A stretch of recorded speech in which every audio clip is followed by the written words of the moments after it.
Namaskar, I am Dr. Abhijit Agashe working as a robotic joint replacement surgeon at Sahyadri Hospitals Private Limited in Pune and in Karad. हमें काफ़ी लोगों ने questions पूछे हैं कि knee replacement में type क्या क्या होती है, उसके डिफरेंसेस क्या क्या हैं, उसके फ़ायदे क्या हैं और उसके किन लोगों ने, किस पेशेंट्स ने इन्हें यूज़ करना चाहिए। ये काफ़ी कंफ्यूजिंग हो सकता है, सो इसको काफ़ी सिंप्लीफाई करने के लिए आपको मैं बेसिक चीज़ों में से आपको दिखाना शुरू करता हूँ। सबसे कन्वेंशनल जो नी रिप्लेसमेंट आता है उसको बोलते हैं रेगुलर नी रिप्लेसमेंट और posterior cruciate stabilised knee replacement. अगर इसमें देखा जाए तो इसमें एक कैम और एक स्पाइक होता है, जहाँ पे ये कैम आ गया और ये स्पाइक आ गया। इसकी वजह से आपके घुटने में जो एक्चुअली खराब हुआ एक लिगामेंट है जिसको पोस्टीरियर क्रूशिएट लिगामेंट बोला जाता है, उसको मैकेनिकली रिप्लेस करके यहाँ पे अटकाव जैसे आता है, जहाँ पे आपका घुटना पूरा बेंड हो, इसके लिए उसका फ़ायदा करता है। मगर इसमें एक चीज़ इंपॉर्टेंट है, जो अपने घुटने में नॉर्मल रोटेशंस आता है, जो रोटेशन अराउंड 3 डिग्रीज है, ये रोटेशन आना पॉसिबल नहीं है क्योंकि ये रोटेट नहीं हो पाता, ये एक ही एक्सिस में लाइक अ हिंज काम करता है। तो इसको नलीफाई करने के लिए जो नया मॉडल बनाया गया उसको बोलते हैं रोटेटिंग हिंज और रोटेटिंग प्लेटफॉर्म नी। जैसे ये तो बेंड हो ही रहा है, मगर इसके साथ में अगर आप ठीक से देखें नीचे के प्लास्टिक को, तो ये प्लास्टिक रोटेट भी हो पाता है। सो इसकी वजह से this mimics more of a natural human anatomy. अभी ये दोनों में जो डिफरेंस मैंने आपको बोला कि ये इसमें रोटेट होता है मगर इसमें रोटेट नहीं हो पाता, तो क्या हर एक पेशेंट्स ने रोटेटिंग प्लेटफॉर्म नहीं यूज़ करना चाहिए? तो इसका आंसर डेफिनेटली नहीं है। लेट द डॉक्टर डिसाइड, आपके डॉक्टर को डिसाइड करने दीजिए, क्योंकि रोटेटिंग प्लेटफॉर्म नी यूज़ करने के लिए आपकी मसल की ताकत होना भी बहुत ज़रूरी है।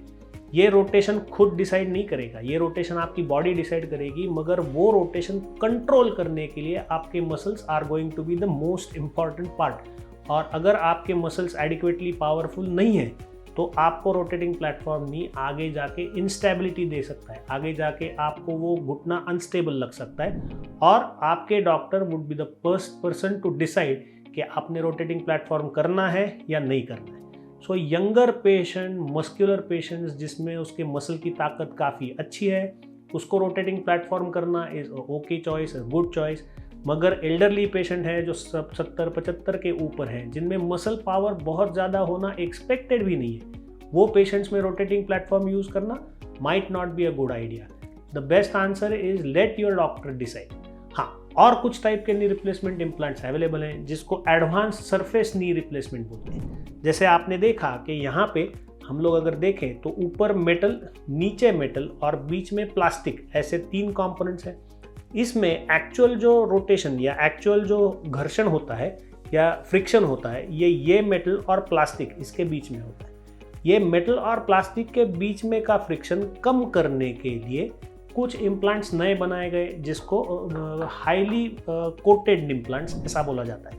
उसमें 2 टाइप्स हैं।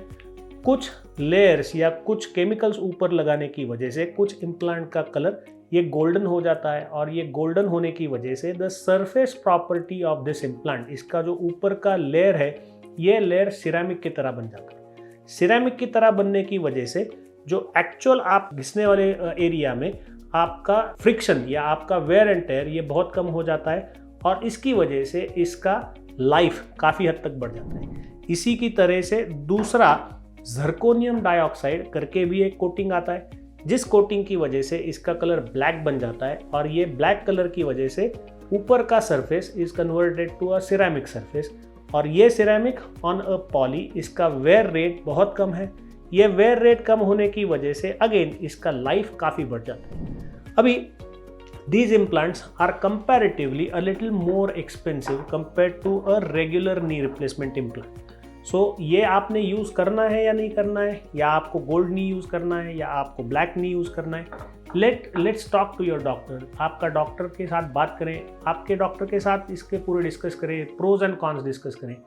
We recommend these type of advanced surface knee replacements for a younger patients या जो patients में after a knee replacement you expect him to go back to sporting activities, leisurely sporting activities, a small hike, biking, mountaining करने वाले आदमियों ने अगर advanced surface knee replacement किया तो उसमें आपका लाइफ बढ़ेगा, probability of requiring a revision ये बहुत कम हो जाएगी।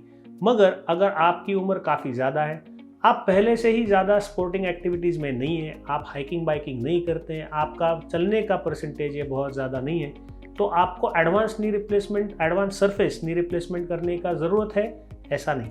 कर सकते हैं, हाँ डेफिनेटली कर सकते हैं, but that comes at an additional cost. So the best person would be your doctor. Talk to your doctor, उनके साथ बात कीजिए, उनके साथ पूरा डिस्कस कीजिए कि कौन से टाइप का नी रिप्लेसमेंट आपको ज़्यादा सूट करेगा, कौन से टाइप का knee replacement would be more beneficial to you.